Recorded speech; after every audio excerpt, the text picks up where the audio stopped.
guys, kembali lagi di podcast Kesha. Oke, podcast kali ini aku tuh ngobrol santuy tapi penuh dengan makna. Dalam podcast ini aku mengangkat tema yaitu gizi dalam budaya makanan. Penasaran kan kalian? Sebelum masuk ke pertanyaan, aku mau kenalan nih sama kakak yang berada di sebelah aku. Kak, boleh kenalan kak? Oke, halo semuanya. Sebelumnya perkenalkan, aku Najwa Zuhra, biasa dipanggil Najwa. Aku dari Prodi Gizi dari Universitas Andalas dan aku salah satu mahasiswi Aceh yang menuntut ilmu di sini. Oke. Nah, dalam podcast ini aku mau kasih beberapa pertanyaan buat Kak Najwa. Karena kan Kak Najwa ini dari Prodi Gizi kan, sesuai dengan tema podcast aku kali ini yaitu gizi dalam budaya makanan. Oke. Ini nih Kak, apa sih Kak pola makanan favorit yang menurut Kakak tuh paling bergizi dan apa yang membuatnya tuh istimewa? Kalau misalkan bahas tentang pola makanan favorit aku ini, aku dominan suka sama makanan yang ringan. Terus juga contohnya tuh kayak biji-bijian, sayur-sayuran, buah-buahan. Aku suka sama makanan yang ringan kayak gitu. Soalnya selain makanannya enak, terus juga ringan gitu loh kalau misalkan kita konsumsi banyak. Selain itu juga aku juga suka kok sama makanan yang kayak mengandung protein banyak. Contohnya kayak ikan kak. Aku juga suka tuh kalau misalkan konsumsi ikan, terus juga yang memiliki protein besar lainnya kayak daging-dagingan juga aku suka. Oke, berarti Kak Najwa nih suka sama makanan yang mengandung protein, terus makanannya tuh ringan ya? Iya. Selagi enak juga yang ringan ini enak dicemilin gitu loh, jadi makanya aku suka. Lanjut ya Terus Kak. ada lagi nih.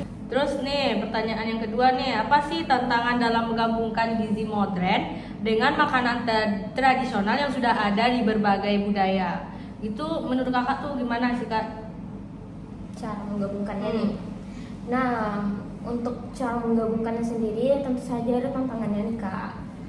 Kayak yang mana kalau misalkan kita menggabungkan gizi makanan tradisional ke gizi makanan modern itu sulit nih. Soalnya kebanyakan dari makanan tradisional sendiri dia sudah memiliki resep dari nenek-nenek moyang mereka yang sudah ada sejak zaman dahulu.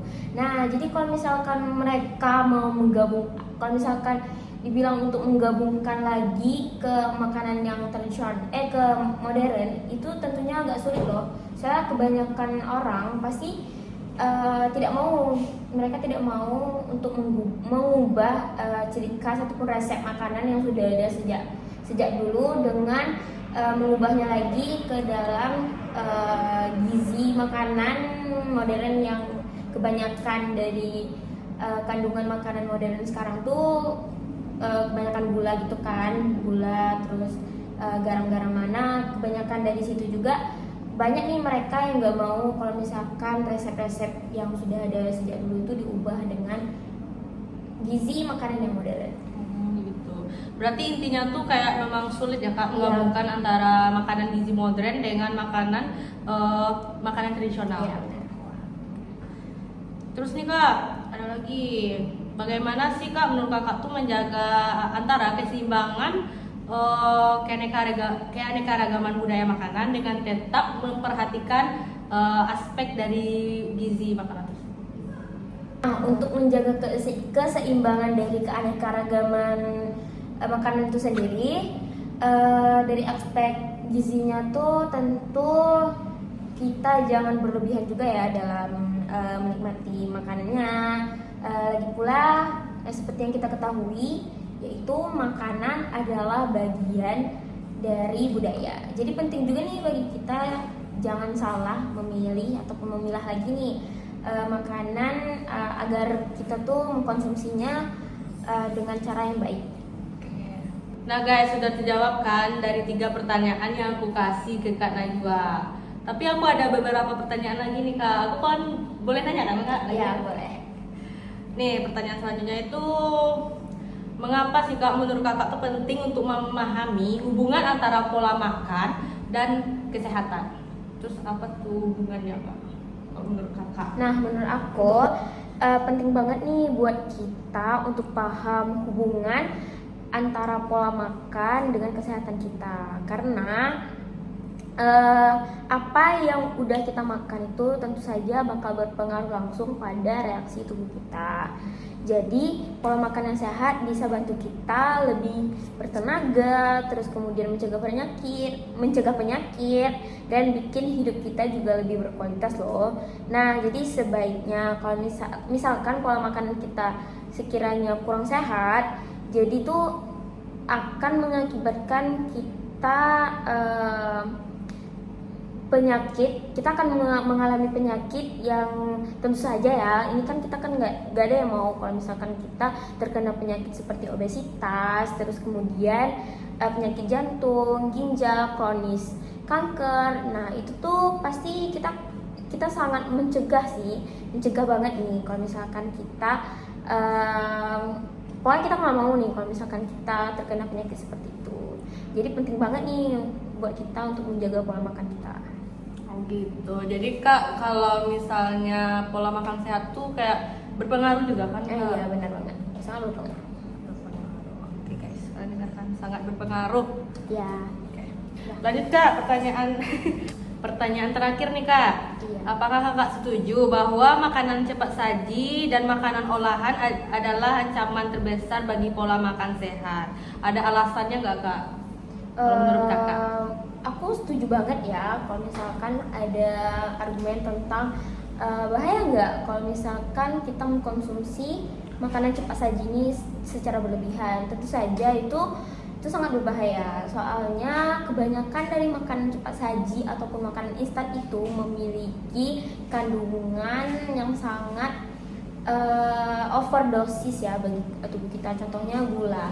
Nah, apabila gula ataupun garam dikonsumsi secara berlebihan itu sangat-sangat tidak baik bagi kesehatan kita. Jadi kebanyakan dari kandungan makanan instan itu memiliki banyak gula dan garam, sehingga yang mana itu tidak bagus untuk kesehatan kita. Jadi aku sangat tidak setuju kalau misalkan kita mengkonsumsi makanan instan secara berlebihan. Oke. Jadi jadi kayak gini ya Kak. Kalau makanan cepat saji itu boleh dikonsumsi tapi jangan berlebihan ya. Iya boleh. Tapi sebaiknya tidak ya. Kita hindari saja makanan cepat saji itu dengan mengkonsumsi makanan yang bagus lainnya. Hindari sajalah untuk mengkonsumsi makanan cepat saji itu. Oke, setelah kita mendengarkan jawaban dari Kak Najwa, aku dapat menyimpulkan bahwa dalam setiap budaya, makanan itu memiliki peran penting tidak hanya sebagai kebutuhan, tetapi juga sebagai identitas sosial dan tradisi. Terus kita dapat juga menciptakan pola makan yang sehat tanpa kehilangan identitas budaya. Nah, juga mengkonsumsi makanan yang cepat saji secara berlebihan juga dapat memicu obesitas dan meningkatkan risiko penyakit kronis seperti diabetes, penyakit jantung, dan kanker. Itu guys.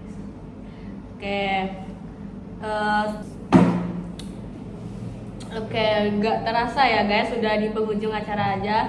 Aku mengucapkan terima kasih kepada Kak Najwa atas semua jawaban yang diberi. Terus semoga para penonton dapat mencerna semua jawabannya ya. Oke, aku cukupkan dulu podcast kali ini. Sampai ketemu di podcast selanjutnya. Bye bye.